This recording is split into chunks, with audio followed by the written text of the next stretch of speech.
So You are everywhere. I know. An absolute all-star. Everywhere.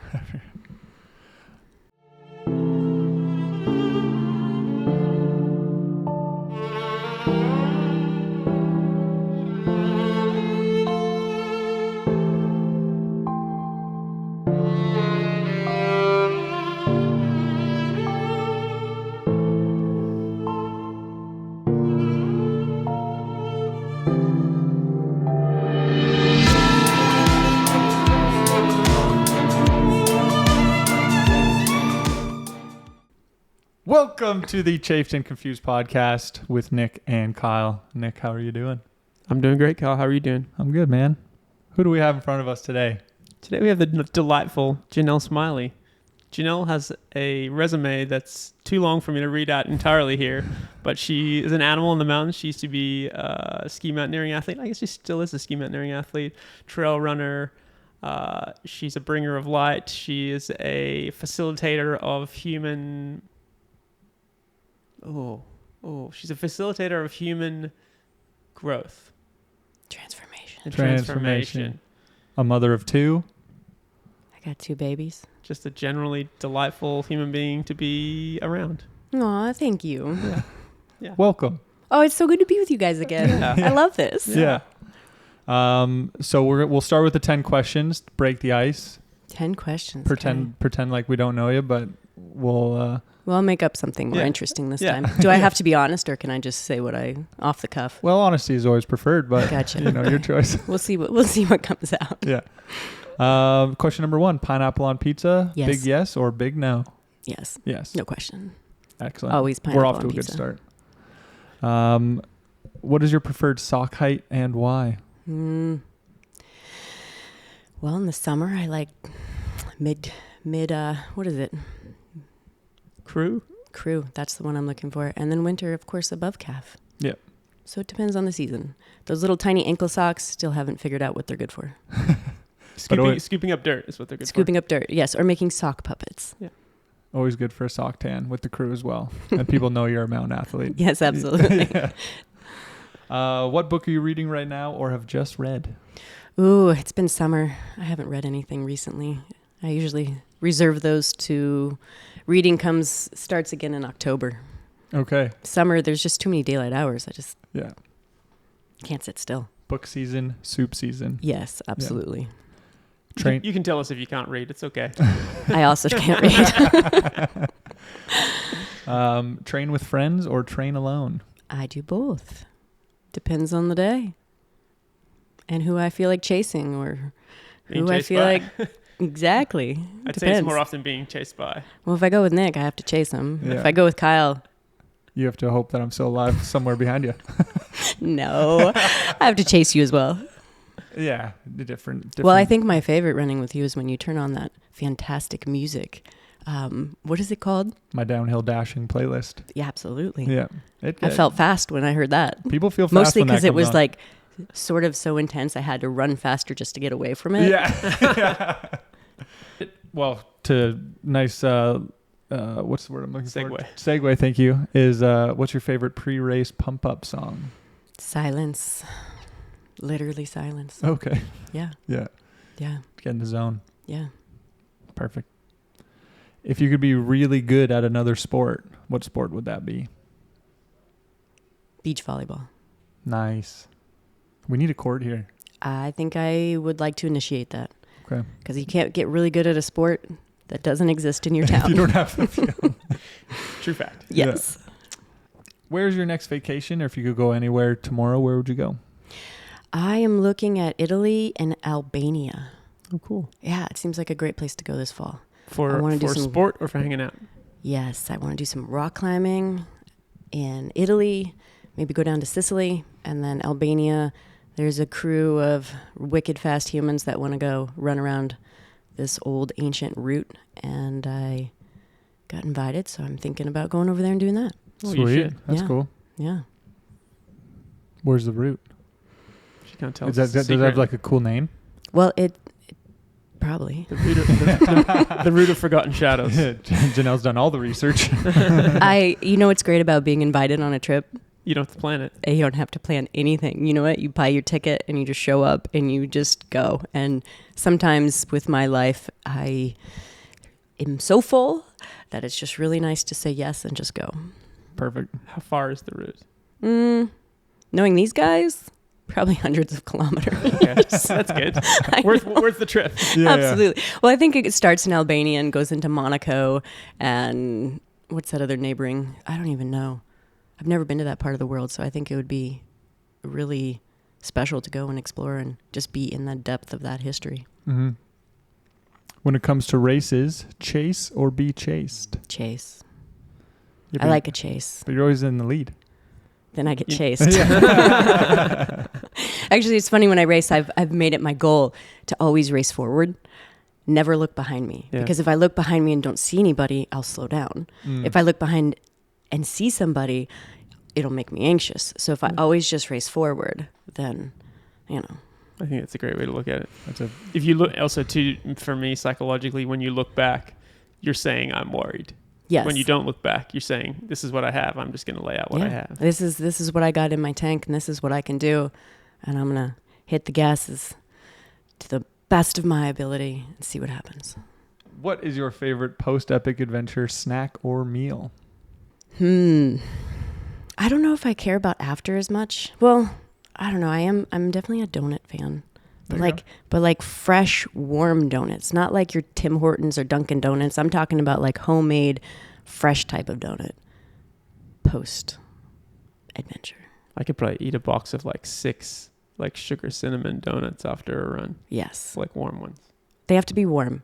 If they're warm or day old, it's just not. It's not worth the calories. Yeah. Good carbs though. Yeah. Good refill. Yeah. I get it. And finally, in the world of ultra movement and being outside and getting after it and being the hero you are you chafed or confused? Confused. Nice. Most often. Yeah. Yeah. Yeah, I'm no longer chafed because of those fancy underpants Nick bought me. So Aww, now I'm just confused all the time. You guys are buying each other underpants now? Yeah, he hasn't sent me a picture of them yet, but you know. The Secret Santa and the Chafed and Confused company is pretty small. It's easy to figure out who was your Secret Santa. How did this end up on my desk? Yeah. Oh. Yeah. Well done. We can continue. You've passed. Yes. It wasn't pass fail, but did an excellent job. I was a little nervous. No. You did great. Janelle, where are you from? Where do you live? Where am I from? I grew up in small mountain towns in Colorado, surrounded by mountains. And now I currently am residing in Revelstoke, British Columbia. We won you over. We brought you up. Love it. Love this place. Yeah. Can you talk about, if you remember, your first memory from the mountains? I know that's probably different for you because a lot of people went to the mountains, whereas you grew up in the mountains, but... I don't have a first memory from the mountains. No? They're always just like part of me and in me, and I look at old photos and we're always just like hanging out at a lake or going for a hike or crossing logs. I can tell you a fun story of the first time I went out with a boy and I decided that just wasn't going to happen. That happened in the mountains. You want to hear that story? Sure. Okay, so I meet this guy. He's super cute. I was like, great. He's a ski patroller. So I'm like, this guy could probably keep up with me. He's like, you want to go for a hike? And I'm like, yeah, that sounds great. So we go up. I'm in Aspen at the time. And we go up to this cool little place to go for a hike. And there's this log. And it's maybe 2 or 3 feet, a meter, for those of you in Canada, above the water. And so I jump on the log, cruise across it, and I look behind me, and this boy is sitting on his bum, scooching across this log. I'm like, yeah, we're done. Keep up. Yeah. Or get left behind. Yes, absolutely. I like it. What would you consider was the first sport in the mountains that, created the enamor that you have for the mountains? I mean, it was my mom. Like, my mom was always like, ooh, go see if you can run up that rock. Oh, go see who's fastest. Oh, go see what you can do. She was always pushing us to find our limits when it came to like climbing rocks or jumping on rocks over water, or running across logs. It didn't matter. She was always encouraging us to like go see where our limits were. And now that I have children, I'm like, okay, I can see both sides of this. Yeah. But it made you a resilient human being. Yes, it did. It made you someone who likes adventure. It did make me I'm very sure-footed, so that's really nice. I know my abilities really well. I've never Well, sometimes I eat it when I'm running, We all do. Yeah. but It's called gravity. yeah, sometimes It's our it greatest wins. friend and greatest enemy all at the same time. Yes. How did running find you? I really liked ice cream. The cross country team I was living in Uray for high school, and I loved ice cream. And I kind of had this idea that calories in, calories out, that equation. And so I'm like, well, if I want to eat all this sugar, because I love sugar, what can I do to, kind of keep it in balance? So that's when I started running cross country, and I would run from the ballpark to the ice cream store, sit down, eat ice cream during practice, and then I'd run back. I was so not competitive at all. I was such a leisure runner in high school until my dad's like, hey, if you beat this girl that you've never beat before, I'll buy you a car. And I was like 15 and a half, and I was like, huh. And that was the one and only time I threw up after a race, because at the very end of the race, going up that last hill, I see her, and I gave her because I really wanted a car. And then I threw up after I beat her. That's where I learned about racing and how fun that is. Pretty good incentive. Yeah. And did you get the car? Well, my dad came home and told my mom, and my mom was like, you did what? She was quite displeased because I had an older brother who didn't have a car. So then it turned into a kid's car. So my brother and I shared a car. So I kind of got it. Yeah. Half a car. Half a car. And then that just opened the doors to more mountain shenanigans. Oh my goodness. I think that next summer it was like an old Ford Explorer, and I think I changed something like 12 tires that summer because we just take it into the old mining roads of Uray and rally it. I feel sorry for the sucker who bought that after us. You sold it on. Well, yeah, got to the point where Yeah. yeah. Hopefully they just used it as another kid's car, so I don't want that karma on me. Mm-hmm. Did you have a license at the time? Well, yes. Okay. Yes. Checking. Sounds like she had a rally license. Yeah. Like a racing license. You've had what looks like a pretty amazing summer of racing, of doing trips, of, leading clinics. Can you talk to us about what the things you did this summer and that kind of journey through the summer? Oh man, I had a great summer. I learned so much. I feel like life gives you exactly what you need. I'm 43. I have 2 children. I've had an incredible race career. And I was like, you know what? I can just go casual. I'm just going to go mellow. So these guys that are wearing brownish orange shirts invited me to go do this race at Panorama. And I was like, oh, okay. I'm just going to go casual. I don't need to race. And so I went out and had a casual race and just kind of enjoyed it. Saw a rainbow, hung out. And I got finished. And I was so unhappy with my performance because I'm just like, I'm not casual. Like, there was no excitement in that race. There was no fun. It was just blah. And so the next race was down in Jackson, and it was the Cody 50K. So I'm like, I'm not going casual. And I just drove down with my kids for 2 days. So by myself. So 2 days of driving from Revelstoke to Jackson. I am definitely pent up. The next day I go out to race, and I just like take off, and I'm having a great time chasing these boys.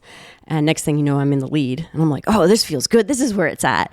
And I was eating well. I was taking care of myself. I come down the super steep section. I make it through that, and then I trip on this stupid rock down at the base where it's not that hard. Totally eat it. Make a mess of myself. Get back up. Keep going. My whole legs start cramping. I'm like, no! Come on, Janelle. Keep it together. Keep it together. Because I'm like having the race of my life. Eat some more salt, chips, whatever. The aid station, figure out how to mitigate that. And then I'm cruising down Mach speed, and I almost run into a moose. Okay. I kid you not. Come around the corner, and there's this full-on moose in the middle of the trail. I'm like, ah! And I dart uphill as fast as I can. I'm like, moose can't take away my win. So I go around the moose, and I'm still cruising.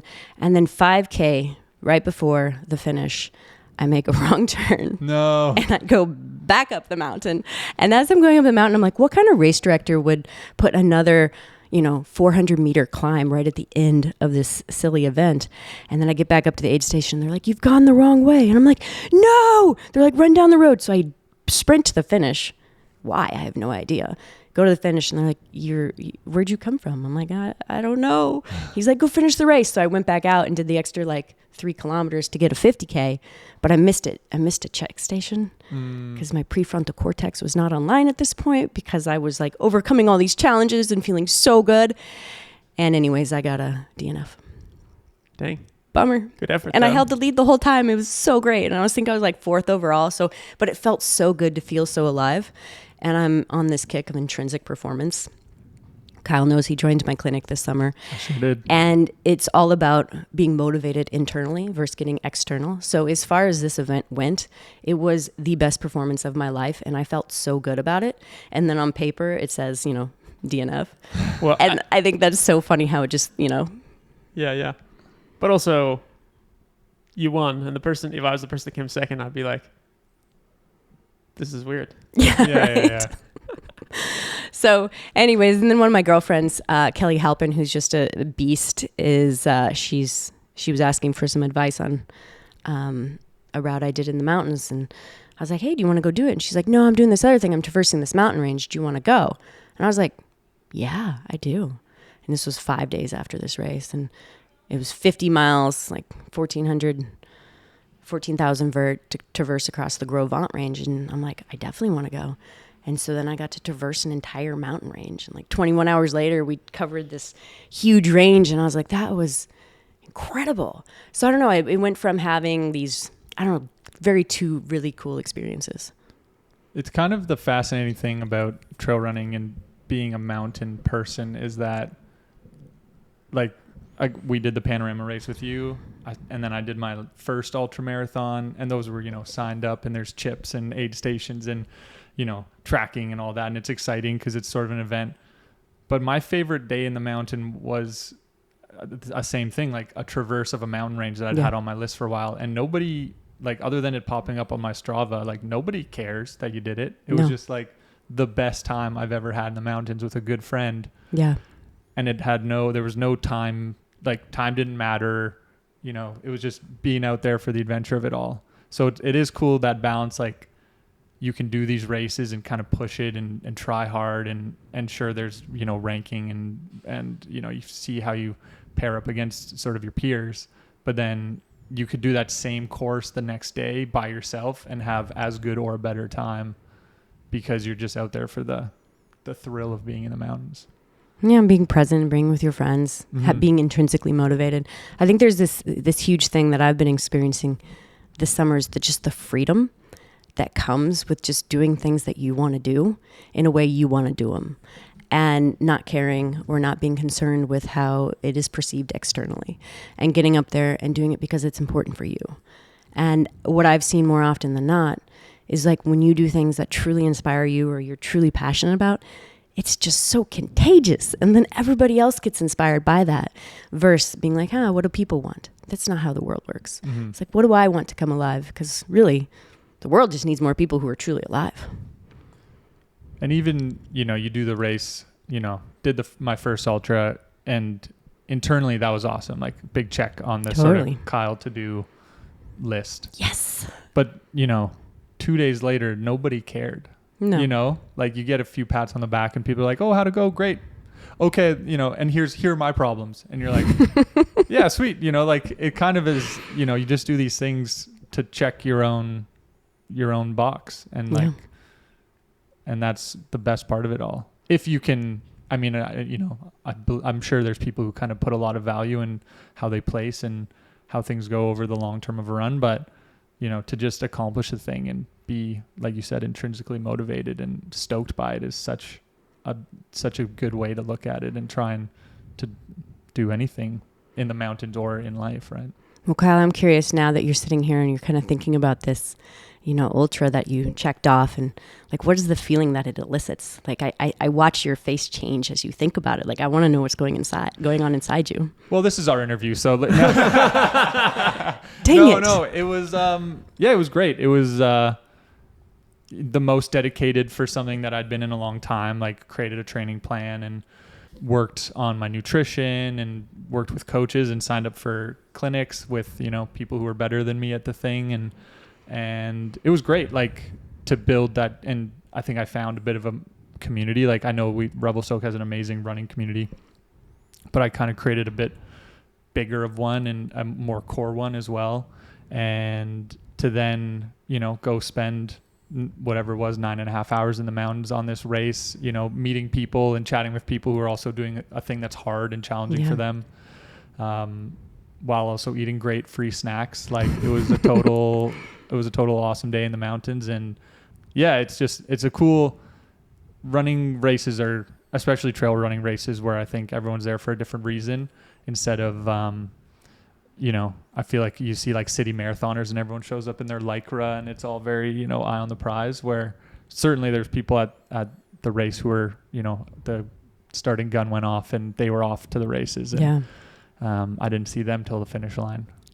They know who they are. But yeah, it's just like, it was a very fun day to just be, and I kind of wish I was more present. I think I was focused on doing okay and, succeeding. And I mean, we're in this beautiful range in southern BC, and I took like 2 photos, which normally I'm a bit better, but I think I was very kind of driven to try and hit this time that I'd set in my head, which I missed by, I think, 15 minutes. So I think I still did pretty well. And yeah, it was great. Super fun. Did your dedication surprise you? For sure. Because in the past I'd signed up for races and totally botched the training, which led to injury and, DNSs. So I was stoked to see how much I followed my plan. It wasn't perfect. True. And I looking back, I was like, oh, I could have done better, but that's any plan. But then to talk to people after and they're like, oh, how'd you feel like 2 days after? I was like, I was good. I could have. And it's like, well, that shows that you actually put the right foot forward and trained properly. So your body wasn't just in absolute shambles after the race. Well, I know a little bit of your history from some other starts that didn't exactly happen, but it sounds like this year you made the decision. You decided you're going to do it. You created the plan to set you up for success and then incorporated a community to support you and motivate you. And so it's all in the decision. That was it. Just had to start. Yeah, I feel like it's the half of it is the prioritizing, moving it from where it was to put it, at the top and say, this matters. I'm gonna sacrifice other things for this. Mm-hmm. Yeah. Well, I think there's a big distinction too. A lot of times it's easy to say, I'm going to try, but that kind of puts us in this nebulous zone. But if you're like, I'm going to do my best, I'm going to make the decision, I'm going to do my best, it shifts it. And then all of a sudden you do exactly what you did, is you create this place where you will succeed versus this place where it gives you an out because, I tried, Yeah, no, it was definitely, I built the plan and like Nick said, there were sacrifices. I would say there were lots of days where I would have rather gone rock climbing or, other sports that are more fun and less hard. Okay. I'm gonna question you on that. Sacrifices. Is that really the right word? Alternatives? Or were these choices because of a decision you made? Well, when you put it like that, that's the answer. But well, I think our words are powerful. Right. And when we use certain words, it puts us in a different state. So I think it's important for us to use words that are always keeping it as a choice versus a victim. True. Yeah. Let's have a talk about this. When you say the word sacrifice, to me, that's just about prioritization. It's like, I would love to go, I'm Kyle. I would love to go climbing today with my friends and just have a fun time. But what is most important to me right now is training for this race. And so I'm going to say no to go climbing with my friends, and I'm going to go and do this training. And I've decided to make that decision for myself. So to me, it's... The way you just said it very much empowers you because of your decision. Yeah. Where if you're like, I had to sacrifice. You see the difference there? For sure. Of course. But you're always choosing... I mean, if you have a full life, you're always choosing between things. Absolutely. Based on what's, what feels right for you or what's going to get you closer to your goal, if you have one. True that. Yeah. And so there were days I chose to run. I'm using words to empower you in your choices. Yeah. When you make a decision that you want to do something that's really important to you. And that's where I think the intrinsic motivation is so key, because you're like, this is so important to me because I've made this decision, versus like, ooh, if I finish, maybe people think, well, I'm cool, or whatever the reason is. Mm-hmm. Can you talk to us about the trip that you did to Norway this year, how it came about and what it was about? A girlfriend who I ski instructed with about 10 years ago was like, hey, Janelle, I got some girlfriends going to Norway. We're going to trek hut to hut. Do you want to go? And I was like, yes. I love Norway. I actually went there 20 years ago looking for a husband. I was like, I want to marry one of those Vikings. I didn't actually end up marrying a Norwegian, but I did end up marrying a guy who looks like a Viking. So that's close enough. He sure does, yeah. So that's nice. But I said yes to that, and I only knew her, and there was 9 women going. Wow, that's a lot of ladies. It was a lot of ladies. And it was an incredible experience because I've never been around that many women who were supportive of other women. Usually in the environments that I seem to run in, quite literally, are a lot more competitive, and there's a lot more femme vibing. If you're not familiar with femme vibing, what's femme vibing? It's when girls look each other up and down and judge each other and compare themselves. And I can say that because, I was hyper competitive for most of my life. But there was this interesting part of like growing up in that environment where it's like there's only one's allowed. There, I don't know if it was society or what, but it was like they kind of pinned us against each other, or maybe I did. I don't know. There's only one. Well, when it comes to being like strong, competitive female in the mountains. Okay. There's like the token female. And, okay. This is more 10, 15 years ago when I was really starting my career. Now I think it's changed. But being in this environment with these 9 women, there was one other girl who was a pretty strong runner. Her and I kind of teamed up and we ran most of the huts. And the other girls were like, yeah, way to go. And they just cheered for us. And we had great meals afterwards and conversations. And everybody was there for different reasons, kind of what you were mentioning. And everyone was there to support each other. And I haven't been around that environment before. And it was really refreshing. It's lovely. And it rained the whole time. And the first day we're all like, why did we do this? But then we embraced the rain. And then it just became really, really enjoyable as we just accepted the circumstances and just played in it. And then it didn't matter if you're walking through a lake or a stream or just walking through the rain. You're just wet. It was just part of it. Yeah. And it was a really lush experience. Isn't it funny how and obviously this is a generalization, but as children, we kind of love the rain. Yes. We splash around, we jump in puddles, we, argue with our parents to put our rain gear on. And then, what happens as we get older and we're like, oh, pooey, the rain. You know what I've decided? I think children live in the moment and they don't think about the consequences. I think as adults, we lose that ability to play in the moment and we think about the consequences. We're like, well, if we get now, then we're going to be wet for the next 7 hours. This is not going to be comfortable. Where kids are like, wee, this is so fun. They don't have the concept of 7 hours later when they're still walking in the rain, wet. Mm-hmm. Mom, change my clothes. Absolutely. And so I tried to harness some of that and just be like, let's just play. Let's just be. Let's just enjoy. It's not that cold. It's just wet. And those kids are wearing those cool raincoat onesies, and it must feel like just a suit of armor. And well, they're ripping around in puddles, being like, "I'm not actually wet, but I'm playing in the rain." we should get grown-up size onesie. Yeah, right. Puddle jumpers. You were a sponsored athlete this summer. You were given the privilege, or you decided to lead a clinic. Yes. Talk to us about that clinic. I actually ran 3. Oh, wow. There you go. I know. I did a trail camp, and it was a 3-day overnight in this sort of backcountry luxury lodge with 20 females. And some of them were from the East Coast. So we had some folks from New York and Toronto who had never been on trail before. Oh, wow. Cool. And so that was a pretty special experience to take them out. Were they athletes or humans who'd applied to go? They were media. Media. Okay, cool. So humans who write stories about random not necessarily adventures. Trail runners? No. That's awesome. No. And so it was a really neat experience to take them to this great backcountry lodge in the middle of nowhere, BC, and give them this experience. And we didn't enter them in on this nice, mellow, easy trail. They got kind of advanced trail in the rain. So it was slippery and muddy, and we gave them brand new shoes, and they come back and you can't even tell what color these shoes were because they're just covered in mud. It was such a neat experience to facilitate that kind of experience for these women. And then also we added a whole bunch of, I would say, holistic approaches to the whole weekend. Yeah. So do you just choose adventures around rain? It kind of sounds like that, doesn't it? Ooh, it's sunny. We better not. Yeah. That'll be too fun. That'll be too easy. Well, how do you know what's inside of an orange? You got to open it. You squeeze it. And what comes out? Orange juice. So how do you know what's inside you? Unless you get squeezed. And then you know what's inside. And then you can decide how you want to move on with that.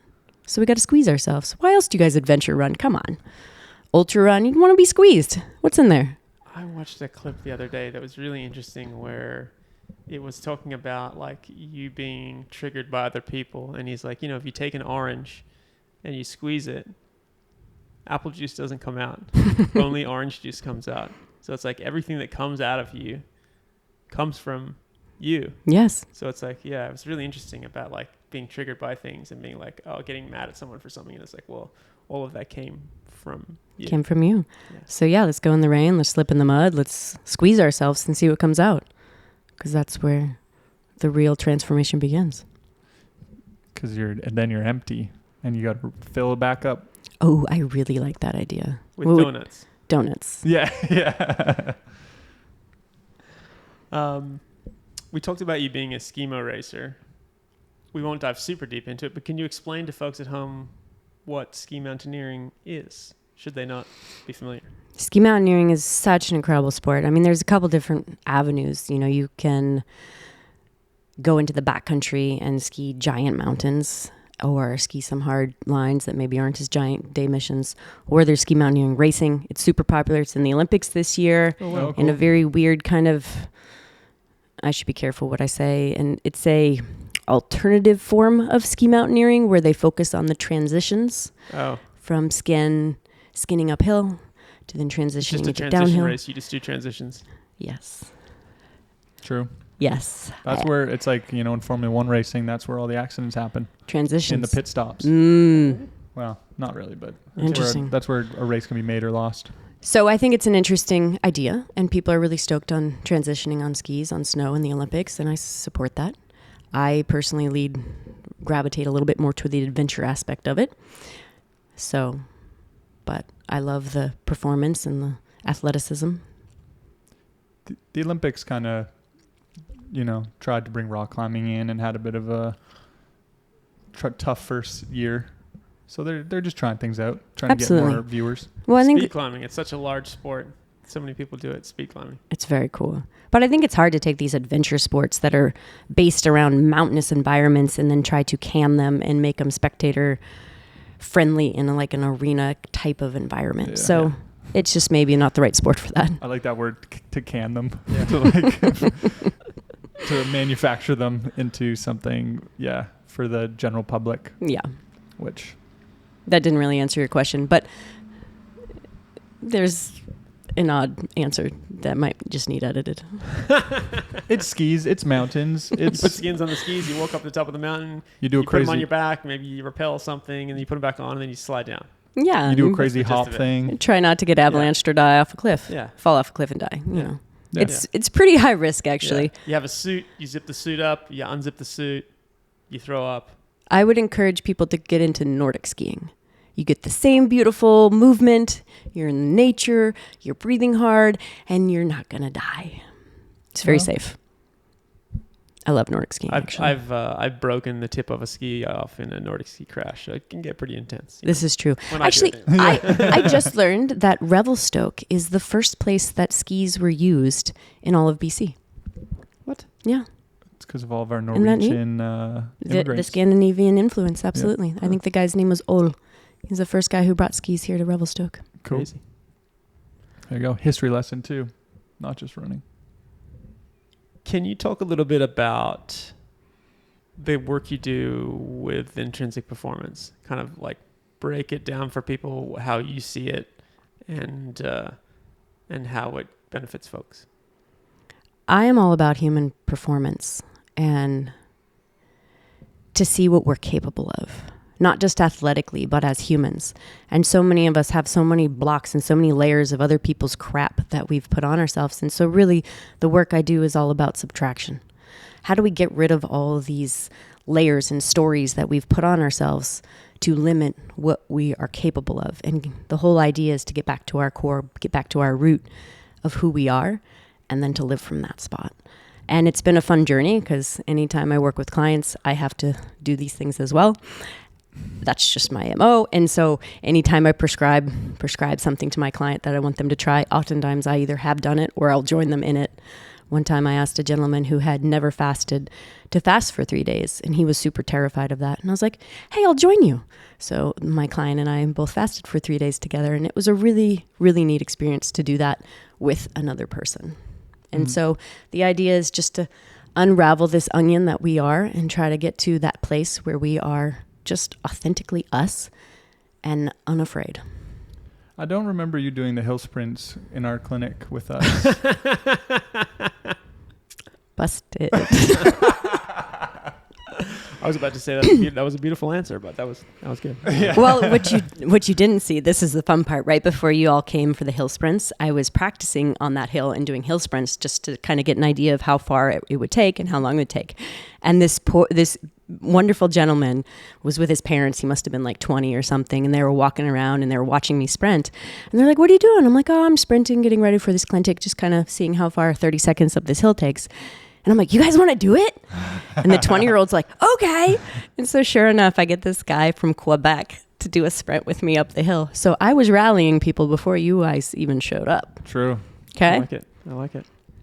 And besides, someone had to hold the watch while you guys were suffering. True. And I was a little nervous, like, what if they're faster than me? Which some were. It almost ended me. Almost ended my running career that day. You had to have a sit down? I sure did. I had to lay down with feet up. Yeah, you a little electrolyte short there that day, hey? I sure did. Yeah. But do you feel like that suffering set you up for success on your ultra because you have had gone through that experience, so then you're just that much stronger?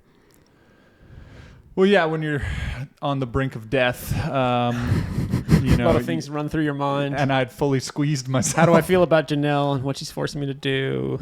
It was, you know, you realize what you can put your body through and what you're capable of. I mean, that was a very short experiment, and I didn't do many hill sprints after that before my race. But yeah, I mean, when you're in the meat of a race and you kind of feel like you're bonking or suffering, you're like, well, I know it's like how much farther I can go, or like what I feel when it's bad, to then be able to kind of put that just like, okay, how do I actually feel right now? Sure, I'm tired. I've been moving for X number of hours, but if I walk for a bit and eat some carbs, I'll feel fine in 10 minutes and, you know, I can keep going. So yeah, I mean, it was definitely a good learning moment of fueling, because I hadn't fueled appropriately, and boy, did I notice it. So yeah. Everything's a lesson, right? It all builds, right? Everything builds upon everything else. Mm-hmm. This human journey is super weird. Sure We got to is. admit, it's just a weird journey. Yeah. It's like this crazy place of holding tension of yes and for like everything. It's beautiful and it's suffering and it's like fun and it's horrible. I don't know. Being human's weird. I don't know if I'd do this again. Maybe I would. I don't know. Maybe I've already done it. I don't even know how many times I've been here. Depends on what you want to believe. Yeah. You and your husband, Mark, another delightful human being, you guys have integrated your children into your mountain life very beautifully. Thank you. Can you talk a little bit about how you guys do that and kind of the mindset behind that? Because a lot of people, would be like, oh, I'm not going to take my children to do this, or this is their perception of what children of whatever age are capable is very different from what yours is.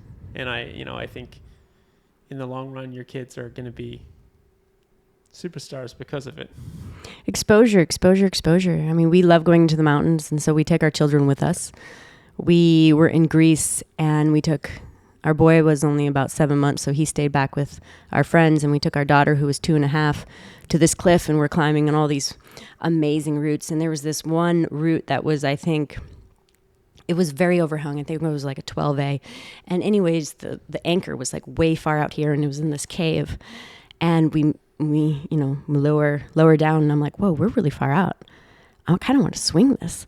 And so I tested it and I swung, and like where you think you're naturally going to stop, all of a sudden you go farther, and it like gave you such an incredible rush that I kept doing it. I'm like, again. And so then we hooked up my daughter, like I said, she's 2.5, and she was doing it on her own, running and jumping and swinging and just going out like over the ocean and coming back. It was incredible. She was having so much fun. I think she must have done it like 50 times, and we're just holding the rope watching. And I took a video of it and we posted on our Instagram. The thing went viral, and the amount of comments that we got in support and how we should be in prison for child abuse was hilarious. And it was very entertaining to see what people think of what we were doing with our children, which was completely safe, but looked pretty adventurous. Mm-hmm. Yeah. So anyways, we've exposed them to that. And, we try to do it in a way that pushes their limits and exposes them, but also keeps them safe. So there is a fine line. But I'm also a true believer in we are here until we are no longer here.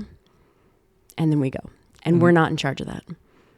So if my daughter came here to live 6 years, she'll live here 6 years. If she came to live 50, she's here to live 50. To some degree, we just don't have a lot of control over when we go. Mm-hmm. So enjoy every minute of it. absolutely. How old is your son? 4. He's 4. I watched him operate, I don't know if it was a triple action, but it was at least a double action carabiner on his little Via Ferrata setup. Yeah, he had locking carabiners on his Via Ferrata and was cruising all by himself. Yeah, that's so cool. And I think the part that surprised me is he climbs up this rock. He doesn't even think about anything and just jumps Off. I watched that and I was like, it doesn't seem goodness. like there was any like testing there. He's just like, I got this. We're good. The fact that he jumped out and didn't swing back and bash his head into the mountain was very impressive. Yeah. Because most adults would. Well, I learned this from a gentleman, Will Gadd, who's just a phenomenal human and is accomplished amazing things in the risk department. And he gave a talk that talked about decisions. And it was actually really helpful because I use that with my kids now. I'm like, is that a good decision? Because this idea of being safe, it's just be safe, be careful. Like, what does that mean? Nothing. Mm-hmm. But I ask my kids, I'm like, is that a good decision? And what's the consequence? And they'll look down and they'll be like, I'll hurt my head. I'll die. Well, I won't die unless I fall on my head, and then I'll die. And so it's teaching them how to learn about decision making and consequences at a very young age. And so now they're very aware of what's going on. I don't know if they exactly know what death means at this age, but they do know that if they fall, they will get hurt. And so I think that decision making is something that I really appreciate Will sharing. Is like, is that a good decision? And now I ask my friends that sometimes too. I'm like, is that a good decision? Okay, make decisions. I like there are no good or bad decisions. There's only consequences. Yes, there are consequences. Gravity is real. Rocks are hard, and there are consequences. So chatting about consequences, have you had any injuries this summer or any injuries this summer? Man, I had the most incredible summer. It was so good, and I'm like, wow, this is amazing. And then I kid you not, I was running this little 5K at the base of the ski hill the other day, and I'm cruising along, and all of a sudden my calf just like seizes on me, and I just started laughing because it was the dumbest, simplest thing, and I have no idea why, except for I'm probably just emotionally and physically exhausted, and it just seized on me, and so I had to walk back, and I was just kind of snickering to myself, like, yeah, so it goes. And yeah, and I mean, so like that's a pretty good reaction to an injury, but how would you tell someone who, is going for something like a big objective and then gets hurt and is unable to do it to look at the injury? Like, Well, what's the injury telling you? Right. I really believe that we have 4 bodies. We have the spiritual or energetic body. We have the emotional body, the physical, the mental body, and the physical body. And things don't manifest in the physical body unless somewhere there's some sort of hole or penetration in one of the other bodies. And so as we start to look at the emotional and we start to look at the mental, and the mental is what I was alluding to earlier with the word choices that you're using, and then also the energetic or spiritual. As we look into those other different bodies, why is this manifesting in you physically? Are you emotionally tired? Are you speaking poorly against yourself or others? Or is there something in this energetic or spiritual realm that's really afflicting you? And so the work I do is we work through all those different aspects and we see like, what's really going on here? And like, I know this calf. I laugh because I know what's going on. Like, I'm tired and I'm still trying to like charge because it feels good and it's fun. Because I'm Janelle and that's what I do. Yes. And I'm like, okay, maybe this is a season of slowing down. Is my body telling me to slow down? And I'm like, no, it's just telling me to go rock climbing more. Yeah. Okay, I'll just do that. Yeah. But it's the season I'm really entering in right now is how to embody my body more. Like, I want to be in my body and hear my body. I don't need my brain to tell my body what to do anymore. That worked great for me, and I have so many accolades from that. But like, what is my body saying? And I think the connection from our soul to our mind is through our body. And so I want to feel and learn to listen to my body in a more intuitive way. And that's what I'm inspired to do right now. So I just appreciate this little calf injury because it's offering me that opportunity to learn. Wicked. Don't feel too bad. My partner tripped on the same 5K loop and gave herself whiplash. We might have to edit that out. So I think the takeaway is don't just run simple 5Ks. Yeah. Like if you're going to go outside, just go big, Yeah. you know? Yeah. 5Ks, incredibly dangerous. Yeah. Yes. Go easy, go mellow. The 25K ridge walk. Much better. Chill. Yeah, comparatively. Yeah. At the end of the show, we always like to think about someone who might be listening to this at home or watching this at home. And, you know, maybe they're having some self-doubt, or maybe they're struggling with something, or they want to do something and they're not sure that they can. What's one piece? What's one piece? Uh-oh. This is how it starts. What's one piece of advice that you could share with someone who's maybe doubting themselves, whether they can do something? Well, truly, I love what Kyle said earlier in this conversation. It's making the decision. It's deciding that you're going to do something, whether it's your health, whether it's your emotional well-being, just deciding, because there's so much power when you make the decision. It's not this idea of I'm going to try. It's like, no, I'm going to do this, and I'm going to create the network. I'm going to create the support, the structure, whatever I need to make this happen, because it's truly important to me. So I can encourage you, if you're having self-doubt or you're having a rough go, make the decision to just do something and go. Mm-hmm. I like that. We are Chafed. and confused. Thanks, everybody. Thank you, Janelle. Thank Thank you, you. Janelle.